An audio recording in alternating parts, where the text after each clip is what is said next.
Bismillahirrahmanirrahim.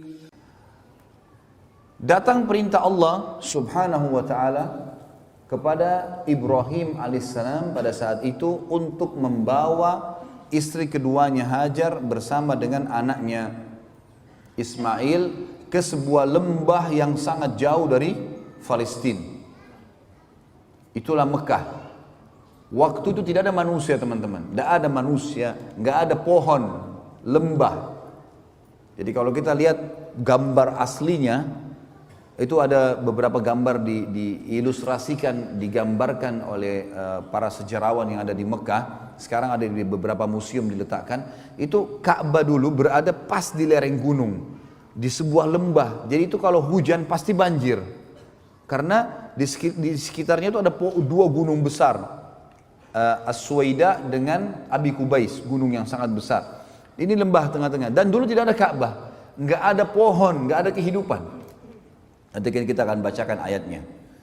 Pada saat itu perintah Allah SWT mutlak kepada Ibrahim AS, bawa istrimu Hajar dengan Ismail ini ke wilayah tersebut. Dipandulah Ibrahim AS. Pergilah Hajar tanpa bertanya. Subhanallah. Ini disebutkan dalam para ulama mengatakan adab istri begini. Suaminya bilang ikutlah, nggak pakai nanya.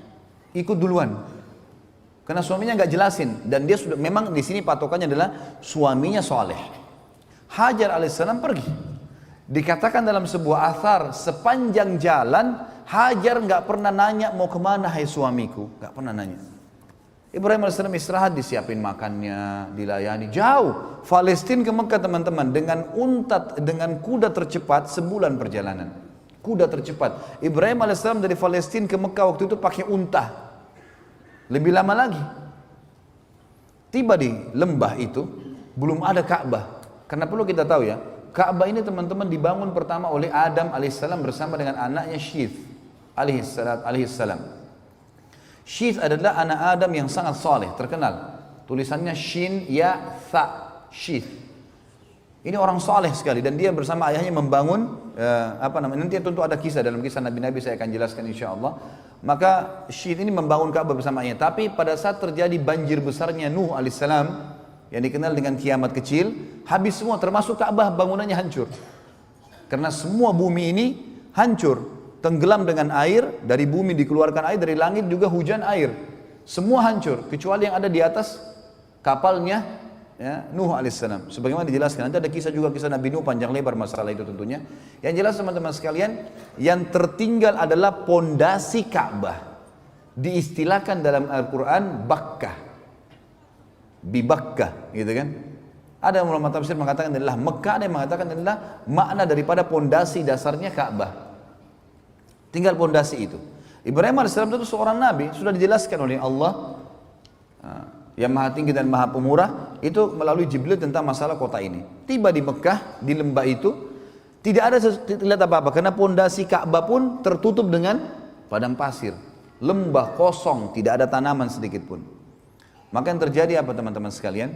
Ibrahim alaihissalam mengatakan kepada Hajar, turunlah di sini, turunlah di sini, ya.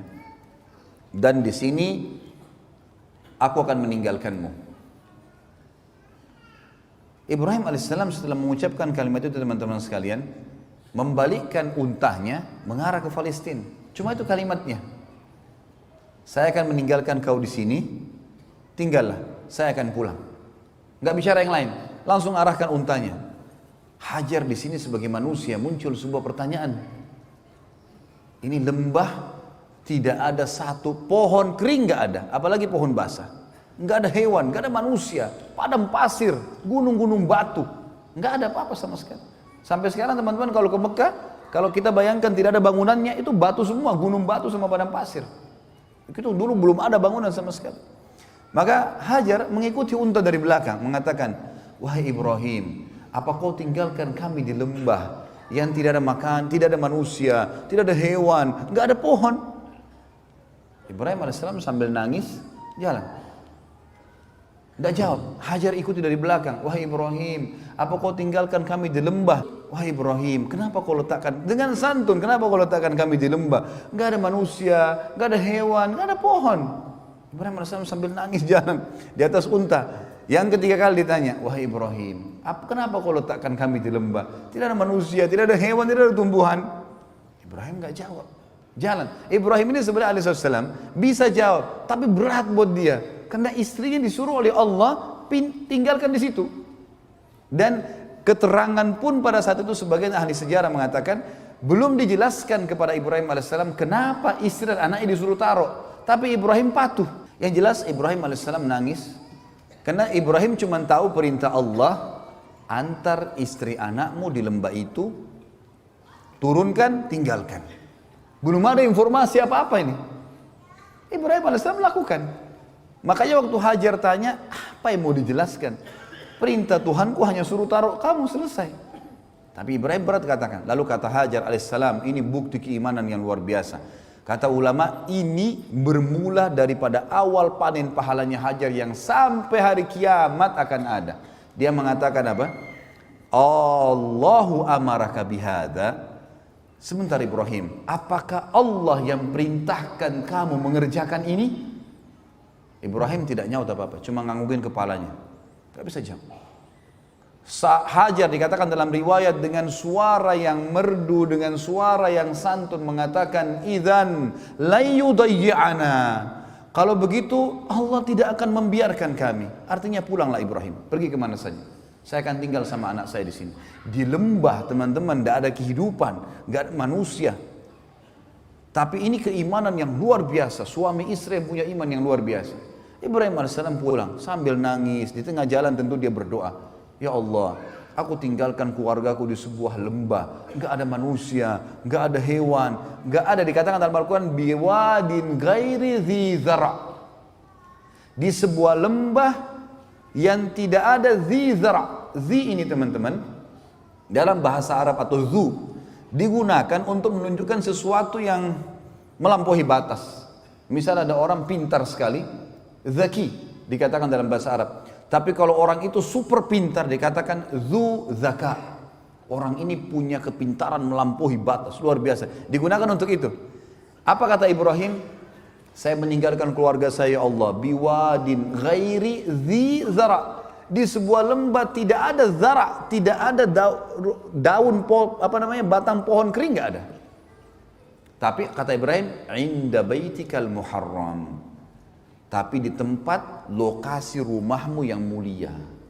Nah, ayat ini menjelaskan kepada kita teman-teman sekalian kalau memang di situ ada pondasinya Ka'bah, sudah ada. Sebagaimana juga Allah berfirman dalam surah Al-Imran, surah nomor 3 ayat 96 tentang masalah Ka'bah. A'udzu billahi minasyaitonir rajim. Inna awwala baitin wudi'a lin-nasi lalladzi bi Bakkata mubarakan wa hudan lil alamin. Sesungguhnya rumah yang mula-mula dibangun untuk Allah beribadah, ya, agar manusia bisa beribadah kepada Allah di muka bumi adalah Baitillah di Bakkah. Yang tadi saya bilang di Bakkah. Bakkah ini bisa berarti Mekah sendiri atau bisa berarti memang dasarnya pondasi itu. Karena Allah sedang membicarakan inna awwala baitin. Sesungguhnya rumah pertama untuk ibadah. Maka berarti yang dimaksud adalah pondasinya juga di sini bisa berarti gitu. Yang penuh dengan berkah dan petunjuk bagi seluruh alam semesta. Petunjuk bagi seluruh alam semesta.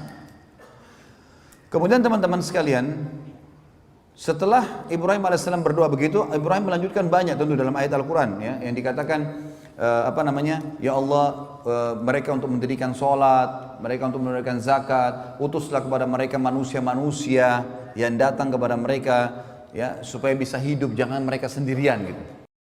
Seorang ibu, dia mulai lihat bekal airnya. Zaman dulu orang kendi dibuat dari kulit hewan, kulit unta, kulit kambing, kecil. Artinya beberapa sedotan habis. Waktu itu Ismail alaihissalam masih dalam susuan, baru setahunan umurnya, gitu kan. Maka Hajar alaihissalam melihat di sekitarnya, coba ikhtiar sebagai manusia, ada enggak manusia, ada enggak kafilah lewat, ada enggak apa pohon bisa bernaung. Yang beliau lihat di situ gunung yang dia bisa jangkau. Tentu Mekah ada dua gunung besar, As-Suwaida dengan Abi Kubais. Ini sulit, terlalu besar untuk dinaikin. Tapi ada gunung di situ Safa dan Marwah. Gunung Safa dan Marwah. Ini bukit, gunung bisa terjangkau, bisa manusia bisa naik. Maka Hajar supaya bisa lihat dari jarak jauh dia naik ke Safa. Naik ke Safa, dia lihat ke arah Marwah. Marwah cukup jauh yang kita tahu kan, itu kurang lebih 1 kilo jaraknya. Maka dia lihat ke sana. Nah teman-teman sekalian, di padang pasir, emang ini sudah menjadi sesuatu yang ilmiah pun sudah diteliti. Jadi ada fata morgana. Antum kalau melihat di padang pasir, teman-teman kalau pernah di Dubai, pernah di Saudi, di musim panas, kita kalau lagi jalan di jalan rayanya, itu dari kejauhan kita seperti lihat ada genangan air. Padahal nggak ada air. Itu fata morgana saja. Jadi itu rupanya pantulan dari wilayah lain yang ada air dengan cahaya matahari, dengan hikmah Allah SWT tentunya. Maka Hajar alaihissalam lihat ke arah gunung Marwah. Beliau lihat di sana ada genangan air, pantulan dari tempat lain gitu. Maka Hajar alaihissalam melihat di sekitarnya semua padang pasir, di sana ada genangan air di Marwah. Dia turun dari gunung Safa menuju ke Marwah. Di tengah-tengah lembah, beliau berlari kecil untuk membantu dirinya supaya bisa naik ke Marwah. Naiklah ke atas. Naik ke Marwah nggak ada air. Dia balik lagi arah matanya ke arah Safa, dilihat di Safa ada air. Turun lagi dari Marwah ke Safa, di tengah-tengah lembah lari lagi untuk naik ke Safa. Begitu terus sampai 7 kali. Dan subhanallah, karena keikhlasan Hajar alaihissalam, ini yang saya bilang teman-teman, kadang-kadang pelajaran seperti ini jarang disinggung. Karena keikhlasan mematuhi perintah Allah pada suaminya dan patuh pada suaminya, kemudian dia berusaha ikhtiar mencari sesuatu buat dirinya hidup, Allah menjadikan perbuatannya itu abadi sampai menjelang hari kiamat. Kenapa? Karena Allah jadikan semenjak itu di syariat Ibrahim alaihissalam, di syariat semua nabi-nabi sesudahnya, dan syariat Nabi Muhammad SAW, sampai hari kiamat terjadi sebuah hukum di haji dan umrah, Safa dan Marwah, sa'i. Artinya setiap orang yang sa'i dipanen pahalanya oleh Hajar alaihissalatu wassalam. Saya subhanallah setiap kali sa'i, saya melihat orang, ribuan orang. Sekarang di Masjidil Haram 24 jam. Tidak pernah kosong tempat sa'i itu. Sampai dibuat 3 lantai. Ada lantai basement, ada lantai 1, ada lantai 2-nya. Ya. Itu sampai penuh semuanya orang sa'i. Saya berpikir, berapa banyak pahalanya Hajar alaihissalam. Karena dia pemicunya kan, gara-gara itu keluar sebuah hukum. Allah hormati, dikekalkan. Sebenarnya nanti kita lihat juga, waktu Ibrahim AS bangun Ka'bah, bekas pijakan kakinya disuruh orang sholat di belakangnya. Kan gitu. Ini karena menghormati bagaimana perjuangan-perjuangan mereka dalam agama. Bagaimana Allah menilai itu. Tinggal butuh patuh saja. Semua bekas kepatuhan dengan keikhlasan akan berbekas menjadi amal jariah yang besar. Itu poin yang harus disadari teman-teman sekalian. Maka Hajar alaihissalam setelah 7 kali bolak-balik ternyata sama, nggak ada. Dan sekarang menjadi sebuah hukum, dari Safa ke Marwah itu selalu hitungannya ganjil tentunya, 1, 3, 5 dan 7. Dari Marwah ke Safa yang genap, putaran kedua, putaran keempat dan putaran keenam. Karena kalau saya pandu jemaah haji atau jemaah umroh saya bahasakan begitu supaya nggak lupa. Pokoknya dari Safa ke Marwah selalu putaran kita yang ganjil tuh, yang 1, 3, 4, 1, 3, 5, 7, dan Marwah ke Safa itu yang genap 2, 4 dan 6 gitu. Dan di tengah-tengah lembah sekarang oleh Saudi tentunya sudah ditutup pakai marmer ya. Dulu itu agak cekung, tapi sekarang sudah tutup marmer, jadi sudah mulai agak rata, dan di situ ditaruh lampu warna hijau. Gitu. Ditaruh lampu hijau untuk menjelaskan kalau dulu Hajar di sini berlari kecil, dan kita sunnahnya berlari kecil. Kalau laki-laki disuruh berlari, kalau perempuan ya mempercepat langkahnya atau berlari kecil yang kita bahasakan tadi. Baik, setelah 7 kali teman-teman bolak-balik ternyata ini adalah fata morgana, nggak ada air, maka Hajar pun ambil ikhtiar untuk kembali ke arah anaknya. Waktu itu Ismail AS ditaruh di tanah, ditinggalkan di sebuah tempat yang disusun batu-batu dari padang pasir di sekitarnya untuk menaungin minimal dari panas. Yang terjadi waktu dia kembali alaihissalatu wassalam, dia melihat di sebelah kakinya Ismail alaihissalam ada mata air. Ada 3 riwayat yang menjelaskan masalah itu, yang 2-nya masih didoifkan para ulama, yang 1 disahihkan. Yang pertama dikatakan air itu keluar dari sentakan kakinya Ismail pada saat menangis, dan ini dilemahkan. Ada riwayat kedua mengatakan keluar dari telapak kakinya untahnya Ibrahim alaihissalam, ini juga dilemahkan. Yang ketiga adalah ini yang disahihkan, Jibril alaihissalam datang dan mengepakkan dengan sayapnya, lalu keluarlah mata air tersebut. Lari kembali, begitu lihat mata air, kira-kira apa yang terjadi? Hajar alaihissalam buru-buru mendatangi air tersebut, karena dia tahu dia cuma 2 sama anaknya. Lalu dia membuat bendungan dari tanah padang pasir sama tangannya. Alaihissalatu wassalam, dibuat bendungan sambil dia mengucapkan bahasanya orang Babilonia. Maaf, bahasanya orang Mesir. Bahasa asli Kipti. Dia mengatakan zam zam. Apa artinya itu? Berkumpullah, berkumpullah. Gitu kan? Kata ulama, karena ucapan kalimatnya saja ini Hajar alaihissalam. Ini pelajaran kedua, amal jariah yang besar. Semenjak kalimat zam-zam keluar dari mulut setiap orang, Hajar panen pahalanya. Lihat ibrah yang luar biasa itu. Bagaimana orang panen pahala hanya karena ketulusan kepada Allah. Sedikit bergerak, pahalanya berlipat-lipat. Gitu kan? Tentang sholat duha misal, saya kasih contoh keluar dari sini. Kata Nabi SAW, di dalam tubuh manusia ada 360 sendi. Kalau dia harus bersedekah untuk 360 sendinya sebagai tanda syukur kepada Allah agar sendi-sendinya bisa bagus, bertahan. Dan 2 rakaat sholat duha menutupi sedekah 360 sendi. Mana bisa berimbang 2 rakaat sholat duha 5 menit ya, menutupi sendi kita yang 360 sendi semuanya aman. Seharian itu dijamin sampai besok lagi. Gak berimbang. Hadis Muslim yang dikatakan siapa yang berpuasa 1 hari untuk Allah, gitu kan, Allah akan jauhkan dari neraka sejauh 70 tahun. Kan sedikit bergerak, balasannya luar biasa. Lalu kenapa antum tidak berbuat amal saleh? Ayo. Hajar al-Islam cuma mengatakan zam zam. Ditutup. Apa kata Nabi SAW dalam hadis Bukhari? Semoga Allah merahmati ibunya Ismail. Kalau dia tidak menahannya, tidak membuat bendungan tadi, maka Zam-Zam akan menjadi lautan yang luas. Subhanallah teman-teman, kalau antum tahu Zam-Zam itu luar biasa. Sumur dibuat oleh kerajaan Saudi, maksudnya di sumur itu dirapiin lah ya sekitarnya. Itu ada ditaruh tanda, gitu. Air Zam-Zam ini tiap hari berapa juta kubik tuh diambil. Berapa banyak orang yang minum? Bukan cuma orang Mekah, ini kalau sumur biasa sudah kering, gitu kan?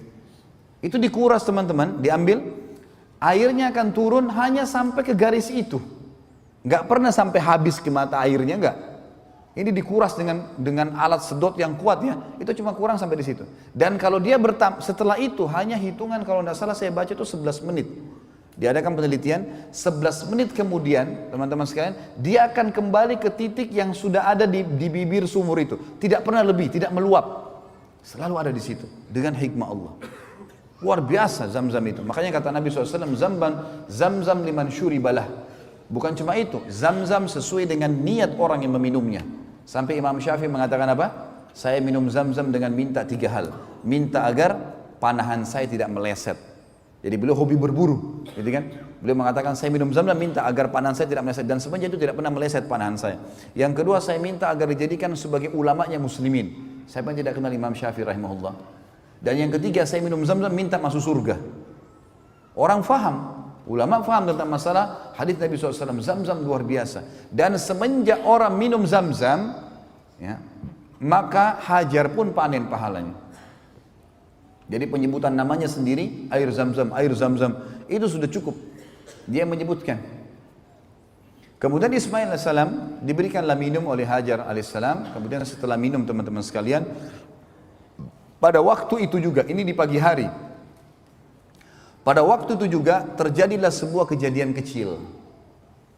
Kejadian kecil ini teman-teman sekalian adalah pecahnya bendungan Ma'rib. Sekarang Mekah kita tinggalin dulu, perjalanan Ibrahim alaihissalam kita tinggalin dulu. Kita sekarang lihat sebuah kejadian yang berhubungan dengan itu. Kejadiannya adalah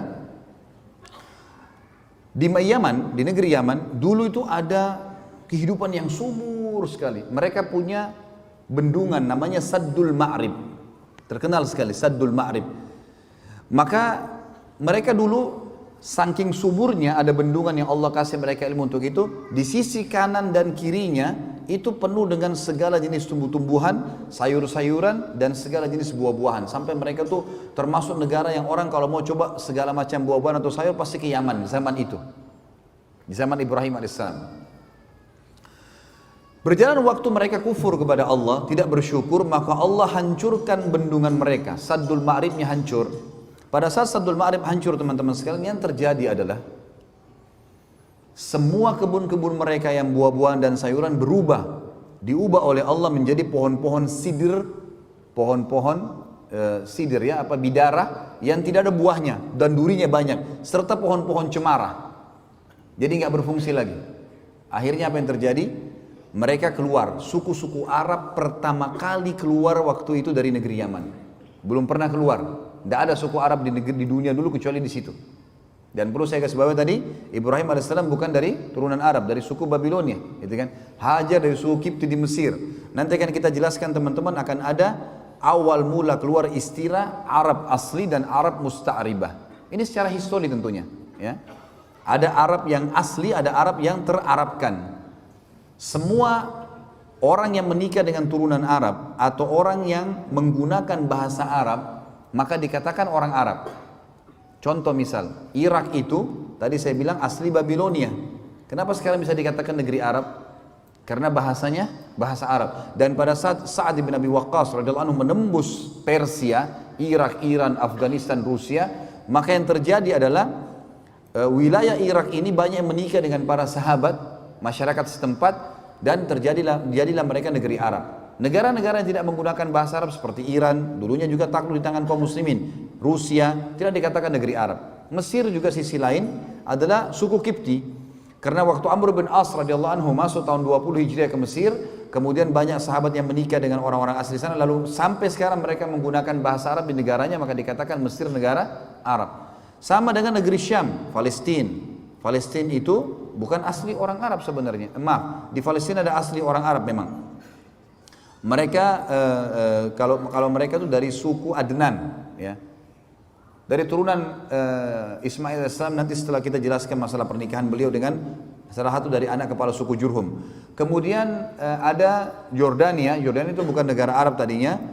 Libanon, Syria, ini semua tidak menggunakan, tapi karena menggunakan bahasa Arab setelah menikah juga dengan para sahabat yang dipimpin oleh Abu Ubaidah bin Jarrah dan Khalid bin Walid radhiyallahu anhu di perang yang terkenal banyak sekali di sana, peperangan penembusan negeri Syam, maka mereka jadi bahasa Arab. Sama juga dengan Tunis, Jazair, Maroko.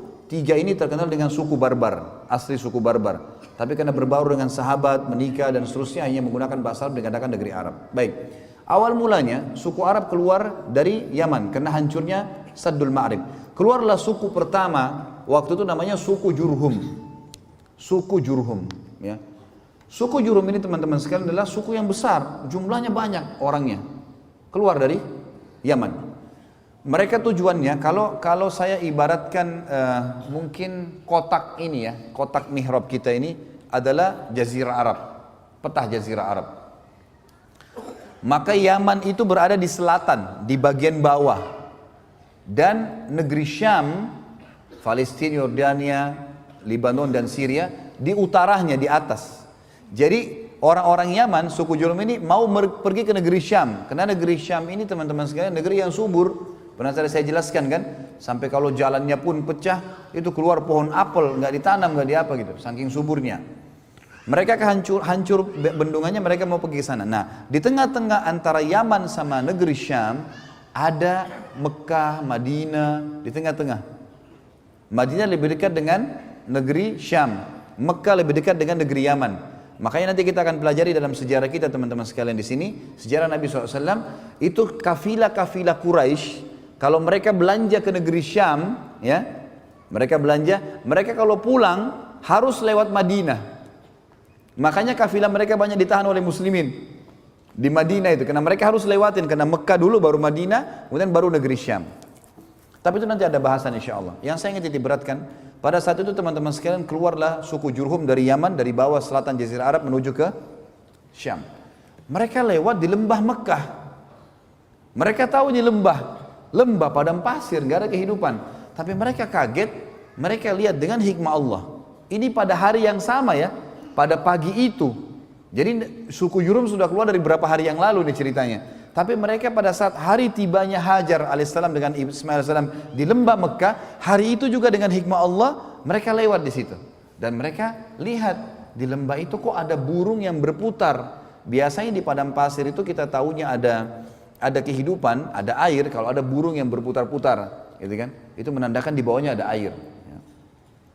Mereka bilang, pimpinan sukunya bilang, kayaknya kita nggak pernah tahu di sini ada air nih. Tapi perilaku burung ini aneh, menandakan ada air. Coba pergi lihat, datanglah akhirnya beberapa orang sukunya datang ke sana, mereka temukan Hajar dan Ismail alaihissalam. Hajar lagi duduk dekat mata air yang terus keluar gitu kan, sementara Ismail di sebelahnya. Yang terkenal dari suku Jurhum dan suku-suku Yaman ini teman-teman, adab dan tata kerama. Mereka tidak datang menyerang, mereka tidak ambil, mereka tahu mata air sumber kehidupan. Ada air hidup semua. Kata Allah dalam Al-Quran, "A'udzubillahi minasyaitonir wa ja'alna minal ma'i kulla syai'in hayy." Kami jadikan dari air semuanya hidup, gitu ya. Kalau ada air semua hidup. Kita bisa hidup tanpa makan, tapi kita nggak bisa hidup tanpa air. Nggak mungkin. Air ini harus ada. Lalu mereka pun berkata kepada Hajar, datang pimpinannya, "Wahai ibu, bisa nggak kami ini suku keluar dari Yaman, kehabisan air, nggak ada. Bendungan kami hancur segala. Kami mau ke negeri Syam, tapi kami temukan di sini ada mata air. Bisa nggak Anda izinkan kami hidup bersama Anda di sini, dan kami bersedia membayar upeti. Artinya hasil peternakan kami akan berikan kepada Anda, susunya, dagingnya, hasil apa saja perkebunan kami nanti kami akan kasih. Yang penting Anda izinkan hidup dekat mata air ini." Hikmah ilahi. Maka tiba-tiba Hajar alaihissalam pada saat itu mengatakan, "Baiklah, silahkan tinggal dengan saya," gitu kan. Maka tiba-tiba pada hari itu, sebelum terbenam matahari, kata ahli sejarah, terbentuk komunitas masyarakat Mekah. Padahal tadi lembah, nggak ada orang. Pada hari itu mulailah mereka bangun rumah, mulailah mereka bercocok tanam, mulailah peternakannya dikembang biakan, jadilah sebuah kota. Mulai dibangun, gitu kan. Maka terbentuklah awal mula pada saat itu kota Mekah.